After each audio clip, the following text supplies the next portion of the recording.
Welcome everybody to Hello, this hello. to this edition of Turnaround Marriage Live. We are going to be talking to you strong, independent women who are probably wonderful mothers and who are married to an honorable man.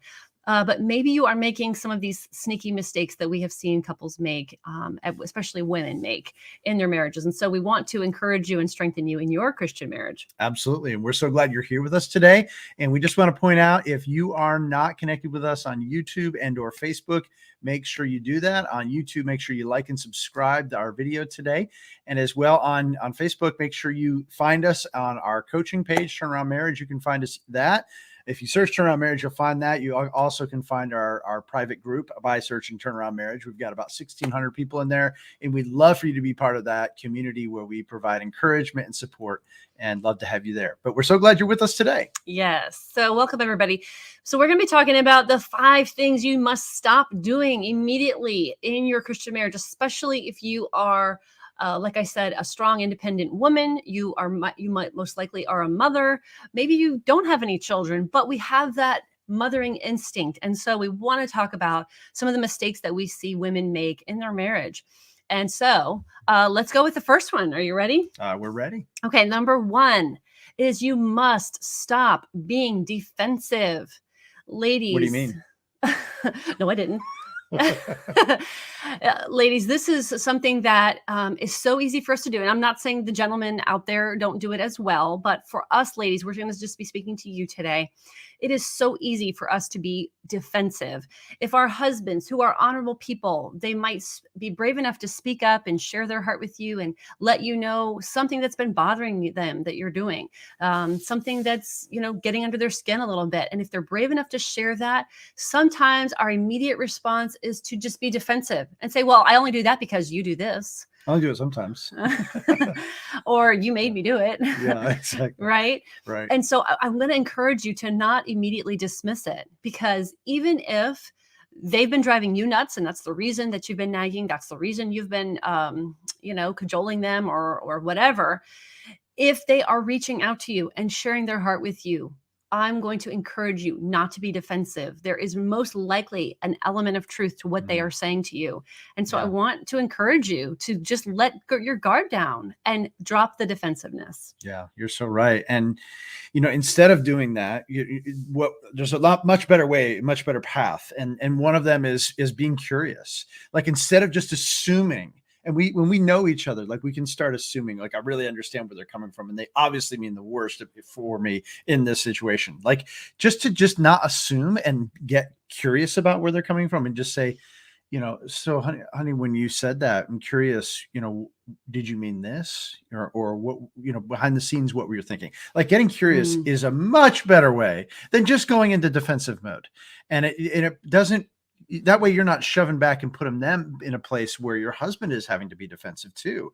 That's really a better way. Another way is to not blame shift. If there is something to own there, if you're in any way at fault in that situation, or there's something that you need to say you're sorry for, make sure you do it. Instead of being defensive. Defensiveness is overrated. Like, defensiveness doesn't get you very far down the road. Yeah. And instead, seeking to not blame shift can be so important. And right along with that, instead of pointing to the other person, really owning it yourself. 100% total ownership. Even if you're 2% at fault, owning that 100%, that 2% can be a real game changer for you and for your marriage. Yeah. Because like I said, if your husband is brave enough to share something with you, I want to encourage you that if there is an element of truth there, you being right is not going to help you win the war. You might be 100% right in coming back and having your 2 cents, but being right is not the answer. That you can win the argument, but you will lose the war. Absolutely. Yeah. Which brings us to number 2, which means stop being transactional. Now, that sounds a little wordy. It sounds a little like we're being sophisticated or something. We actually mean it quite simply this. This tends to be our default mode, that we go into life and marriage almost with this perspective that we need to, there needs to be this give and take. Well, I gave him this, therefore I should get this back again. Well, I'm trying to be a respectful wife and trying to honor him, but he's not giving to me what I need. like, like he's not holding up his part of the deal, so to speak. Right. If this is your mindset, it's really the wrong perspective, because that is not what marriage is. It's not what it's designed to be. It's not the vow that you took, because marriage is covenantal. Marriage is not a contract, and that's very different. Contract is you do this, therefore I will do this. You make a contract when you buy a house. You make a contract when you're buying property or you're transacting something.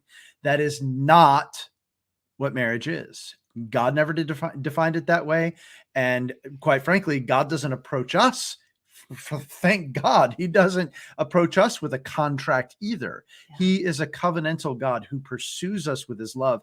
That basically, I think of Deuteronomy 7, verse 9, it says, know therefore that the Lord your God is God. He is faithful God, is the faithful God, keeping his covenant of love to 1,000 generations to those that love him. And that just talks about God in his faithfulness to us. That think of the story of God's people throughout the Old Testament. Think of the gospel throughout the New Testament. God's revealing of his love is anything but contractual. It's covenantal. In other words, he has pursued his people with his love in spite of them, in spite of the misdeeds and mistakes and sins that we've committed. And in our relationship with one another in a marriage, it's the same thing. It is a covenantal relationship where if they're not upending their side of the deal, it doesn't mean, well, I'm all out. It means, no, we pursue them even more. That's not necessarily easy. And it's certainly not easy when you're disconnected from the Lord. But Genesis 2, it says, therefore a man shall leave his father and mother and be joined to his wife, and they shall become one flesh. I mean, the one flesh picture there is the greatest picture of that covenantal relationship that we have and that we entered into. And so you've got to stop being transactional. It does not honor God. It actually teaches, it locks in your own mind and teaches your kids and your spouse that this is just a transactional thing. And my goodness, if it ain't working, eat, pray, love your way to happiness and kick your husband to the curb. But that's not the way God designed it, guys. And so if we were to see and view marriage the way God does, it'd be completely different. Everything can change. Yeah. That's so good, Scott. Yeah. God designed marriage to be a picture of him and the church. He designed it to be a window to show the world a little bit of what he is like, a little bit about how he pursues his bride, about how his bride honors him. And, if we think of marriage as a transaction and as just something, if he is rude, then I'm going to be rude back. If he gives me the cold shoulder, I won't speak to him. If he, is there for me, then I'll be nice. It's like, that doesn't work. Marriage is sacred. And so we want to remind you that don't be transactional. That's so good. So that's my 2 cents on that one. So number 3, okay, here's especially for you ladies who are wonderful mothers.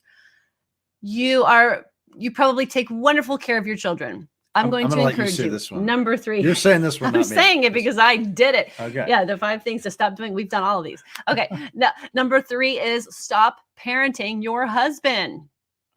Ladies, your husband is not a grown-up child the way the culture in the world tells you that he is. He is not some little boy that needs you to change his diapers and tell him what to do and nag him and control him. That is not what a marriage is for. Great moms, the tendency is for them to try to be a great mom to their husband. And ladies, he does not need another mother. He already has one. Okay. And he has left her and cleaved to you. You are not the new mom. And I'm telling you, how many jokes do we see in the culture? How many TV shows and, the culture is inundated with this message that, oh, men are just such idiots and they're so dumb and they just need their wives to keep them in line. And the women have to make all the decisions and the men are just there, whatever. Guys, ladies, stop parenting him. Stop mothering him. Stop telling him what to do and treating him like one of your children. He is not one of your children. This was a mistake I did for so many years. I just thought of Scott as one of my kids, one of my chores to do, like one more thing on my to-do list for the day. Because women, we can tend to get so overwhelmed especially when we're raising young children and we're also trying to work or build a business or, and juggle and wear all these hats. And let me tell you, your husband is not one of your kids that needs mothering. Mm. He's not. He is your husband. He is the head of your home. He is to be honored, and he is to be loved and cherished, and not treated like one of the kids. Yeah, it's so right, guy. And Rachel, what I just stack on top of that is you couple the narratives in our culture, and masculinity is being attacked in our culture. Absolutely. And so for a strong man, probably you married a strong man. For strong men, it's sometimes really confusing. Like, it's not like confusing in their mind, and we're not like twiddling our thumbs and saying, "Oh, poor us, we don't know how to figure this out." It's not so much that. It's that men, we're told over and over again what masculinity ought to look like. And quite frankly, in our culture, we're told that a man needs to look like a woman. Yes, you heard me. And quite frankly, the message in the church today is men look like a woman too. Be in touch with your emotions and cry if you love Jesus. If you don't, you're not a man. Men are wired different, guys, despite what the culture says. And that's a whole other thing. Men and women are exactly the same. And by the way, you can be anything that you want. It doesn't really matter. We're all the same. We're all humans. Therefore, we're all wired the same. It's not true. So if you're treating your husband like a child, it's like even more confusing for him. If you treat him like a man, if you call out the manhood in him that God designed him with, what's going to happen is he's going to show up with that masculinity to fiercely pursue you, which is exactly what you desire. He's going to show up to be the spiritual leader of your home, which is what underneath you absolutely want. He's going to look like someone who's going to lead and love your kids with passion, with vigor, with strength, to fight the culture's attacks upon your children. So ladies, what I want to say is you start calling out that man, and in that masculinity is like beat down by our culture. If you're doing it too, he doesn't know what to even do with the strength and the tons of emotion that men have inside. They have huge amounts of emotion inside. The culture says they don't because they're not crying. But I'm telling you, they're even more fiercely emotional than you would even imagine, ladies. You just have to call it out. I could go on and on about this. This is a passionate subject. You feel strongly about it, obviously. And yeah. So yeah, there's so many confusing messages in our culture. And the Bible tells us that, ladies, we are to honor our husbands the way the church honors Christ, and treat him that way, in a place of honor, not talk down to him, not treat him like one of the kids. And let me ask you a question, ladies. When did you stop being your husband's girlfriend? When you were dating, you were his girlfriend. You were fun to be with. You were, you treated him good, and you looked up to him, and you loved him. And then somewhere along the line, we start growing a disdain and a contempt for our husbands, and we start to view them as one of our kids, just another chore. When did you stop being his girlfriend? Like, he needs that from you. Okay. So I'm speaking to you strong moms, you ladies who are wonderful mothers. Your husband is not one of your kids. Right. Which brings us to number 4. And this is going to challenge you, I think, in ways you've not realized. And that is stop partnering with the devil. He is the enemy of your soul. He's the enemy of your marriage. He's the enemy of your husband and your children. And it's just like him to attack and get you to partner with him in ways you didn't even realize that he was doing. That's how he works. And there are so many ways that people do partner with the devil. And they don't know that they're doing it. And they don't necessarily know they're doing it. Exactly. They have no clue that they're doing it. So let's hit on just a few of those. One of them is stop saying terrible things to your spouse. What you are essentially doing is speaking, if say he is guilty of something, you're calling out and speaking to the sinful nature of your husband. And if you're saying terrible things about him, you're calling out further more of that sinful nature within him. And you're partnering with the devil to be the accuser of your husband. And you're not calling him who he actually is. Yeah.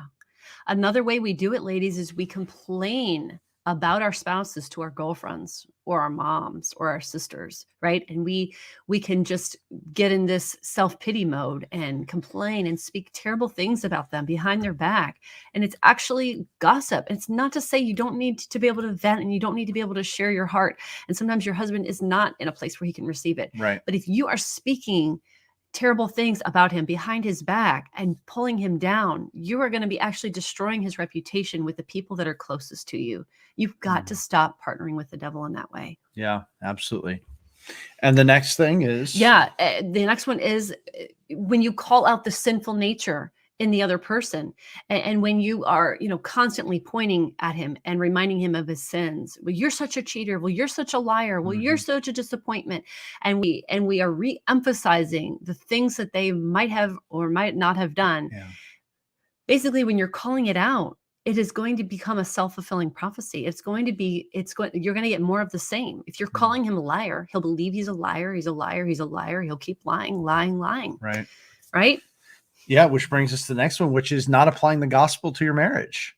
Like if we're a Christian, we have to be applying the gospel to the marriage, because that is the whole point of marriage, is to bring about the gospel in our lives, that we need to be forgiven and we need to forgive. And forgetting that is a huge mistake and is ultimately partnering with the devil. But the biggest thing that we want to focus on for just a moment is the way that people partner with the devil is people, women especially, will believe the lies.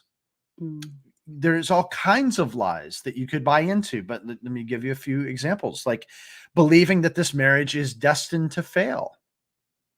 If you've got that repeated in your mind, why does he even need to send his demons to speak those lies? Because you're repeating them already. What if you're saying, well, we're just two different people? Which, by the way, of course you are, because you're a man and woman, which means that you're very different. So of course you are, but you're repeating that in your mind or saying it even to your, oh, we're just two different personalities. If I got a dime for every time I heard that, we're just two different personalities. I'm like, you better be different people. You're a husband or wife. That's exactly the way God designed it.